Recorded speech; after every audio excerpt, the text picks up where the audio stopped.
My name is Fadi KT. ഞാൻ എടുത്ത stream എന്ന് പറയുന്നത് സയൻസ് ആണ്. പേപ്പേഴ്സും സെഷനും അറ്റൻഡ് ചെയ്തതെന്ന് വെച്ചാൽ ഫിസിക്സ്, കെമിസ്ട്രി, ബയോളജി, ജനറൽ നോളേജും ഇംഗ്ലീഷുമാണ്. ക്വസ്റ്റ്യൻസിന് ആൻസർ ചെയ്തതെന്ന് വെച്ചാൽ ജനറൽ നോളേജിൽ 40 ക്വസ്റ്റ്യൻ ആൻസർ അറ്റൻഡ് ചെയ്തു, ഇംഗ്ലീഷിൽ 30 എണ്ണത്തിന്, ബയോളജിയിൽ 38 എണ്ണത്തിന്, പിന്നെ കെമിസ്ട്രിയിൽ 33, ഫിസിക്സിൽ 28 ചെയ്തത്. ഫിസിക്സും കെമിസ്ട്രിയും ഇത്തിരി ഒരു ഡിഫിക്കൽട്ടായി തോന്നിയിട്ടുണ്ട്.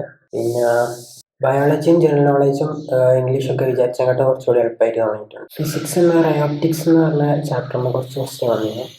ജനറൽ നോളേജ് ആ ക്ലോക്കിൻ്റെതും കലണ്ടറിൻ്റെയും പിന്നെ ആ ബ്ലഡ് ഗ്രൂപ്പ് റിലേഷൻ്റെയും അവിടെ നിന്നൊക്കെ കുറച്ച് ക്വസ്റ്റ്യൻ വന്നിരുന്നു.